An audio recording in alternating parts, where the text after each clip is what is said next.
Terima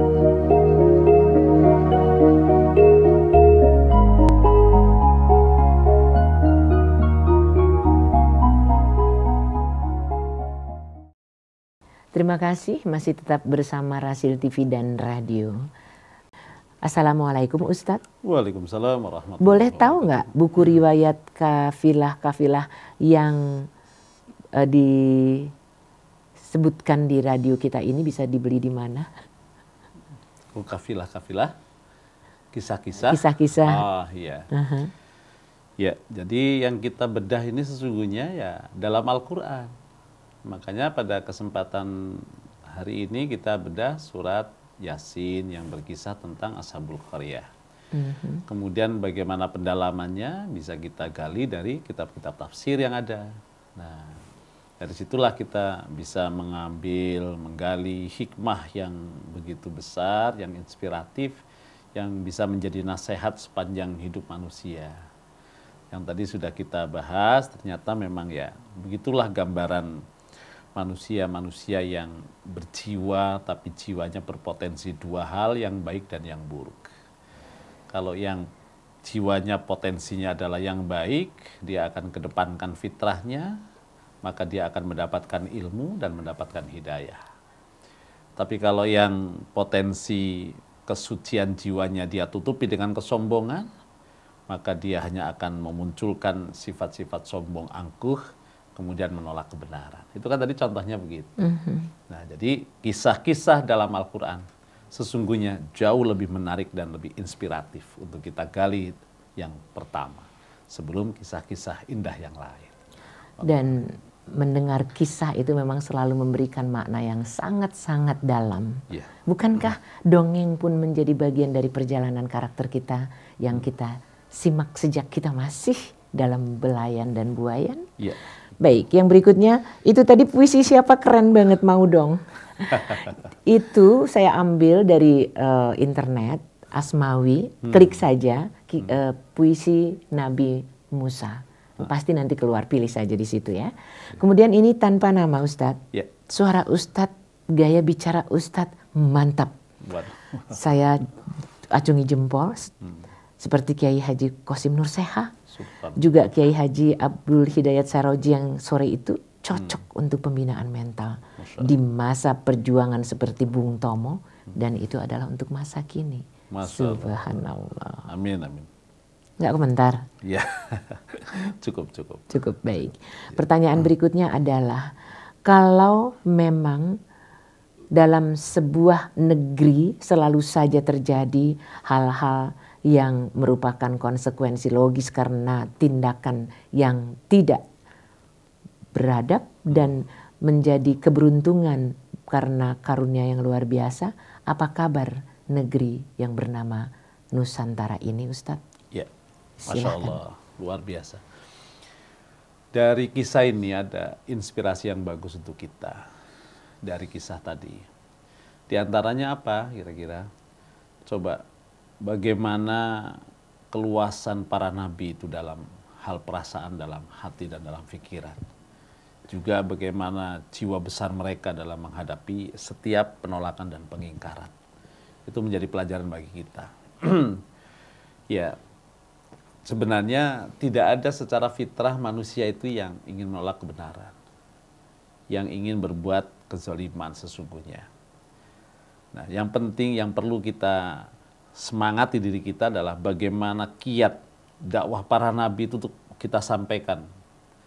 Boleh jadi justru orang-orang yang sedang orang yang menzalimi ini ya, atau orang-orang yang tidak peduli dengan kezaliman itu adalah saudara kita. Dan kemudian untuk mengamalkan Islam yang rahmatan lil alamin dengan tanggung jawab memakmurkan dunia yang begitu luas, itu nyatanya memang kita sendiri, kelompok kita sendiri sebenarnya tidak mampu.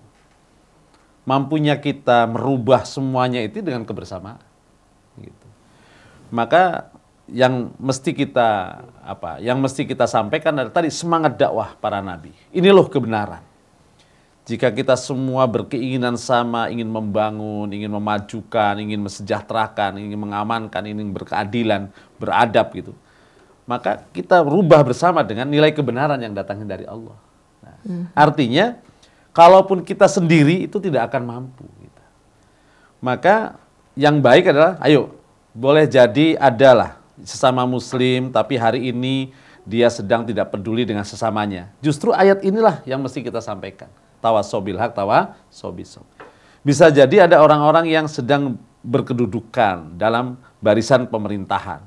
Dan dia saudara kita semua muslim. Boleh jadi dengan kita menasehati kemudian menjadikan kita dalam satu barisan. Artinya muslim ini sebenarnya tidak lagi bicara tentang lu gua, kita kelompok saya kelompok Anda, tidak. Tapi bagaimana kita bersama-sama nih tadi menggugah kesadaran jiwa. Masya Allah. Kepentingannya adalah untuk kebenaran itu, Masya Allah. Jadi terlalu besar gelombang fitnah yang dimunculkan hari ini. Sebagaimana tadi terlalu besar gitu ya kan provokasi yang disampaikan oleh para tokoh masyarakat kepada para nabi. Masya Allah. Ternyata suara kecil dari seorang yang datang dari pelosok itu bisa menggugah semuanya. Bisa merubah argumentasi yang banyak itu. Justru fitrah yang bicara tentang kebenaran inilah yang bisa merubah. Masya Allah. Artinya betapa besarnya kezaliman yang sedang terjadi di dunia ini, ya tidak ada lagi kecuali ayolah kita kembali pada Quran dan Sunnah. Sesama muslim semuanya ngambil dalam front yang sama, barisan yang sama, kita saling bahu-membahu menjalin kesatuan dan persatuan, persaudaraan. Masya Allah. Kita akan angkat bersama saudara-saudara kita yang sedang terjatuh, kita akan bantu mereka, kita akan selamatkan mereka dari kezaliman, begitu. Dan kita akan rangkul kembali orang-orang saudara-saudara kita yang sama muslim, yang mungkin dalam pandangan kita dia nampak buruk. Dalam pemikiran kita dia sudah keluar dari kebenaran. Tapi sesungguhnya manusia muslim berpotensi untuk salah, kan? Berpotensi untuk terperosok dalam dosa. Nah, siapa yang akan menanting mereka untuk supaya bersih? Kalau bukan kita juga. Nah, disitulah pentingnya kebersamaan. Maka dalam Al-Quran itu diperintahkan oleh Allah, tubu, bertaubatlah bagi orang-orang yang terlanjur. Tapi proses bertaubat ini akan menjadi bermakna hebat ketika kita sebagai saudara muslim justru yang mengentaskan saudara kita dari kezaliman, kekhilafan, dan kekeliruan. Subhanallah. Luar biasa ini penting. Jadi jangan pernah merasa lelah mengingatkan saudara-saudara muslim kita. Iya, betul. Jangan pernah merasa putus asa mengingatkan mereka bahwa kebersamaan untuk membesarkan agama Allah, Islam yang rahmatan lil alamin ini perlu diupayakan gitu ya. ya. Secara bersama. Betul, subhanallah. Jangan pernah lelah dan jangan berhenti melakukan itu. Baik, yang berikutnya Ustadz. Ya. Tadi kisah tentang Musa dan Harun, ternyata di sana juga banyak kambing hitam ya. Musa dan Harun dijadikan kambing hitam gitu. Betul ya. Jadi seiring dakwah Nabi Musa, Harun kepada Fir'aun, ini banyak ujian yang Allah datangkan, Allah kirimkan kepada Mesir. Nah, di antaranya tadi itu, datangnya musim kemarau, kemudian datangnya katak, datangnya, yang semua ini memang ujian dari Allah. Tapi kemudian semuanya itu disalahkan, di kambing hitamkan adalah Musa. Nah, gara-gara Musa nih, jadi negeri kita dilanda kekeringan. Gara-gara Musa nih, negeri kita ini jadi ricuh. Nah, kepada Rasul juga begitu, Masya Allah. Orang-orang Arab. Ini gara-gara Muhammad nih, dulu kita yang akur di Mekah jadi pada berantem. Nah, itu jadi sudah menjadi umum. Menjadi apa ya? Kambing hitam bahasanya begitu ya. Atau menjadi apa? Akan beralamat kepadanya itu yang namanya apa tadi? Fitnah, pencitraan, kemudian apa lagi? Penyudutan dan seterusnya. Masya Allah. Yang jelas bagi kita, kalau kita baca, kenapa tadi saya katakan, ayo kita bersama-sama nih. Karena memang tantangannya itu besar dan berat. Untuk membangun peradaban itu tidak hanya bicara pendidikan, tapi kita juga bicara ekonomi. Juga bicara masalah sains dan teknologi.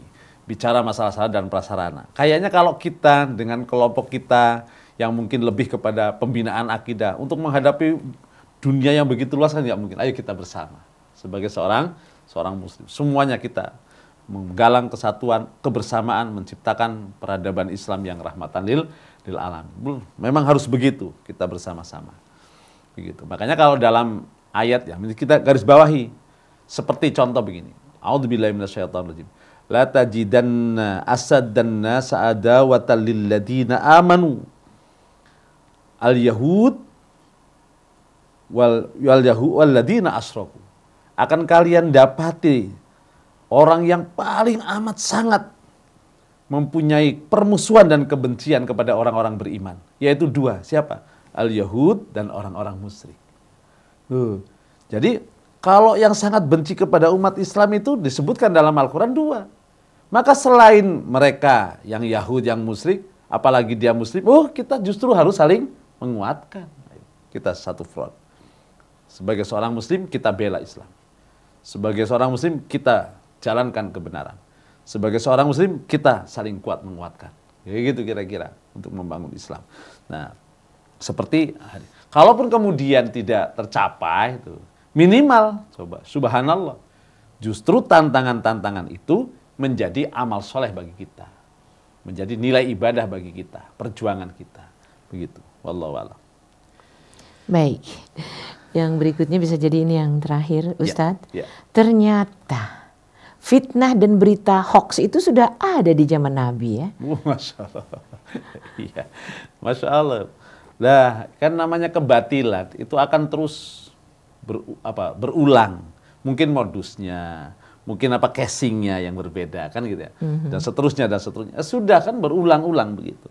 Ya, makanya dalam Al-Quran bagaimana cara menghadapi berita-berita hoax. Idza ja'akum fasikum binaba'in fatabayyanu. Nah, sampai begitu. Apabila datang berita yang dibawa oleh orang-orang yang fasik, maka tabayyun, dicek. Begitu. Berarti dulu bagaimana fitnah kepada Rasulullah, bagaimana berita hoax mengenai Aisyah, kan begitu kan? Masya Allah, macam-macam. Nah, artinya memang berulang, hanya karena sekarang memang zamannya zaman informasi, gitu ya. Betapa cepat namanya komunikasi antara satu wilayah dengan wilayah yang lain. Kalaupun muncul hal-hal yang buruk akan secepat itu. Tapi secara global, secara mendasar, secara prinsip Al-Quran itu sudah mengajarkan. Nah, inilah yang mestinya tantangan bagi kita. Seiring teknologi informatika yang begitu pesat, bagaimana kita bisa membentengi diri. Al-Quran ini menjadi akhlak kita. Akhlak berkomunikasi, akhlak bagaimana menerima komunikasi, atau akhlak memberikan share komunikasi kepada orang, begitu jelas. Nah, maka tidak akan menjadikan muslim gamang dengan perkembangan apapun yang terjadi di dunia ini, jika Quran itu secara prinsip menjadi akhlak kita. Maka perkembangan apapun di dunia ini, prinsip-prinsip dasar untuk menjadikan kita tetap menjadi orang yang baik ada dalam Al-Quran. Jadi hoax tidak akan mempengaruhi sikap kita kalau kita pegang teguh apa yang diajar. Oke Ustadz, kita rampungkan dengan rangkuman bahasan siang hari ini. Ya, pemirsa Rasil TV yang berbahagia dan pendengar radio Silaturahim yang dimuliakan oleh Allah. Akhirnya Allah memberikan kesempatan kita untuk bisa beramal soleh lebih luas setelah acara ini. Dengan kajian kita tentang membedah Ashabul Qaryah yang memberikan pelajaran begitu indah pada diri kita. Di sana ada kebenaran yang sudah Allah turunkan. Di sana ada kebenaran yang sudah Allah jaga dan dijamin kesokehannya, dijamin terpeliharanya. Itulah adalah Al-Quran, pedoman hidup kita. Tapi kemudian Al-Quran ini akan selalu disikapi oleh manusia dengan potensi jiwa yang buruk dan potensi jiwa yang baik. Potensi jiwa manusia yang buruk pasti dia akan berlaku sombong menghadapi kebenaran ini karena ego, karena kesombongan, karena kelebihan yang Allah berikan pada dirinya. Sehingga fitrahnya yang suci sebagai manusia sejak lahir itu tertutupi dengan kesombongan. Sehingga dia merasa menjadi orang yang kuat dan hebat di dunia ini, padahal manusia tidak pernah beranjak dari posisi dirinya yang lemah di sisi Allah Subhanahu wa Ta'ala. Dan kemudian akan muncul menghadapi kebenaran ini adalah potensi jiwa yang baik. Potensi jiwa yang fitrah, potensi jiwa yang bisa semakin mengenal dirinya kebenaran dari Allah karena petunjuk dari Allah Subhanahu wa Ta'ala. Nah, maka akan terus berjalan yang namanya kebenaran dengan pendukung dan pembelanya karena kehendak Allah, dan juga akan selalu berhadapan kebenaran dengan kebatilan. Mudah-mudahan kita semuanya ada dalam barisan pembela kebenaran, istiqomah dalam kebenaran, dibimbing dalam kebenaran, berkumpul bersama orang-orang yang diridhoi oleh Allah dunia dan akhirat. Wallahu a'lam bishawab. Sungguh saya merasa bahwa kisah yang disampaikan oleh Ustadz Amin Nuroni sangat-sangat mewakili rasa yang ada di dalam dada.